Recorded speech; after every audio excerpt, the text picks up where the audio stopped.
Good morning, y'all. Part 2, or Zone 2 of my property tour here. You may notice a change. I decide every once in a while to just shave my head. I have all these scars from a car accident, so I like to see them sometimes, and it's nice to just be cool and feel the breeze and fuck it, right? So Zone 2, just passing some of the roses growing, some of the Murado purple bushes. This little building is the Sauna building, a little shed, and then to my left is the concha. And then we use a lot of this stuff for the living walls, which you'll see I planted some down here as the barrier, so that one day the dogs cannot pass through, but we can just step over it. A couple decorative palms as we step in, some things that Chenny has planted. This is an avocado that I've grown some from seed, and this is one of those creamy Costa Rican avocados that are like 4 or 5 times the size of the ones you can buy in the US. Nice flowering bush that was dying when I got here, and we restored it. I think I mentioned some of this in the last video.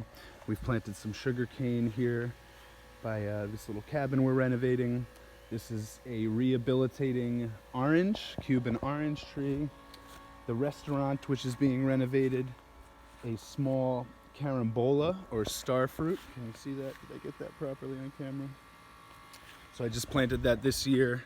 I keep doing this little clicky thing. That might be my Tourette's coming out or my over drinking of coffee, but I'm not sure. So got this nice straightaway here between the restaurant. That's the kitchen to the restaurant. I just did it again. I'll try to be more mindful. And there's the opening to the restaurant with some beautiful shrubbery that we use around the property. We transplanted clones. So to my backside, you see the basketball hoop, and then there's more of the straightaway there as we get to the bar, and then my larger cabin. That's a 2-bedroom, 1-bath cabin that we're almost finished with renovating. I'll take you through a short tour of that. But this bar, I've actually decided is going to be our coffee processing area. I'm going to build some tables here because there's lots of sun, our drying stations, and then inside here we're going to do packaging and processing of other products and teas that we make from, all the leaves we grow here and everything, and sell it in the store. So this will become a store more than a restaurant. Chenny, I did it again. Chenny has been planting this labyrinth for us with all these living walls of variations, so it's going to be a very beautiful combination soon. Another one of those avocados planted from seed. Back here, behind the coffee processing center, I have another, I think, maybe 10 coffee plants planted as babies, so in a couple of years they'll be producing fruits. Here we have some things just growing naturally. This is a Guava. I'll circle around this way. Here's the cabin. You can see in some of it. I put those doors up, took them down from a closet in my house, so a little improvisation. My neighbor's bananas and plantains. Oh, he's got a Guava there too, or a couple of them. Back side of the cabin, this is the big water tank for this side of the property.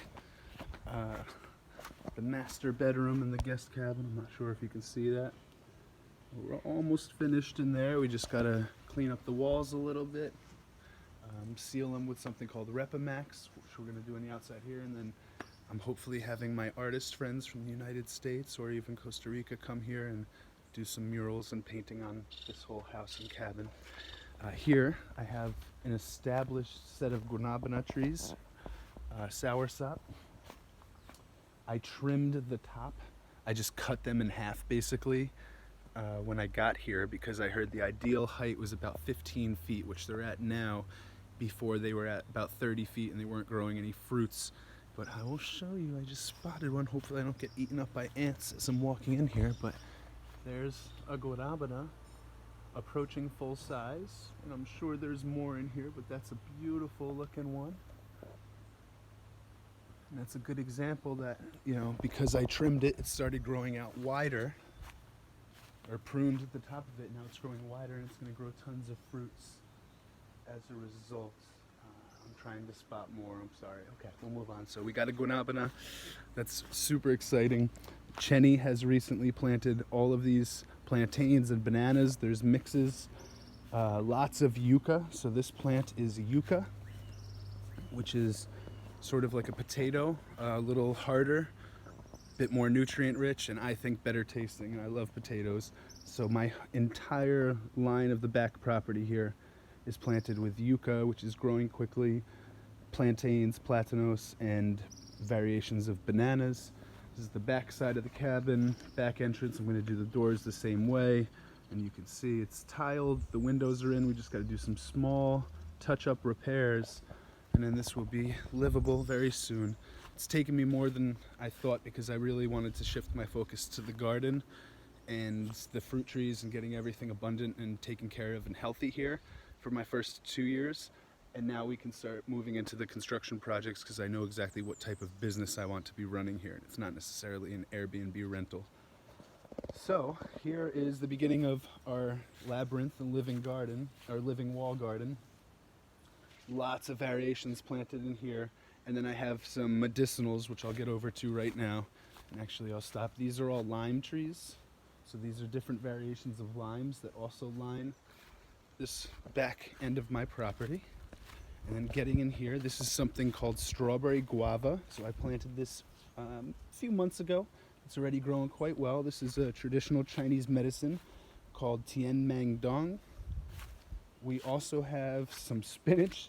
It's still going. This is my mama's spinach down here that I've created all the other spinach on the property with, and I'm starting to grow these teak poles with dragon fruit. So almost every one of these poles at this point has a dragon fruit baby going, and this in a few years will be producing fruit. This is my mama pomegranate. This was my first pomegranate I planted, and I've done all the clones around the property, maybe 10 clones. So we'll have about 10 pomegranate trees soon, and they're all growing well. Some of my soil pits where I keep good soil. A potato mango. This is a sweet lime. That's a traditional lime, like a tart sour lime. Over here, let's see if the papaya is doing okay. Not great, not terrible. We have some baby papayas and the leaves are growing. I think the ants got to this one. But we do have a papaya. This is another lime, maybe an orange, I'm not sure. Another lime. I have lots of oregano here that I transplanted last year, and it's already a giant bush. This is something called sooo, which Costa Ricans live by. In here, this is the back side of my property. I'm just going to point things out. I have 2 cacao trees. I have herba buena, which is a type of mint native, echinacea, arnica, some more basil, spinach, an acerola cherry tree, and some onions, some flowers planted. This is a tree called araza. It doesn't look like it's doing too good, but it'll do good after the rainy season. It's actually got a few fruits on it. This is the big mango, caimito, that purple fruit. You'll see some videos of mine talking about the caimito. So that's the caimito right there. And we have an avocado right there in the distance that, again, I pruned the top of it last year when I got here, and now it's going out wide and it's going to be kicking butt soon, growing fruits, and other herbs planted in there, more oregano. That's herba de los sueños, dream herb, which has some DMT in it, so it initiates some lucid dreaming. This is a big mango, and you can see all the mangoes on the ground there. That's my dog's favorite thing to do now, is to run into the backyard and just eat mangoes and bring them into the house and ruin the couches with mangoes, and it is what it is. I'm happy about it. So here, a big avocado tree that's not growing any avocados at the moment, but hopefully soon, because we did just cut the tops off this one last year as well, and it's starting to branch out. So hopefully next year we have a lot of avocados, and these are the big ones, the creamy ones. This was a compost pit that's growing some fruit trees. I'm not sure exactly. That might be an avocado. I'm not sure. Identify those leaves for me. So right now, we have this fence, this saran, and we've planted living fence all throughout with different flowers. So within a year or two, I will be able to remove this and just have like a traditional estate with shrubbery walls. And beautiful, no artificial stuff. It will all be natural lining, very similar to this here. So you trim the top and it gets thicker, or you trim the sides and it gets taller, and you just got to cultivate it and prune it over the 2-3 years, and before you know it, it's about waist height, and that will keep my dogs in, and I can remove all this stuff excitedly. So that's zone 2.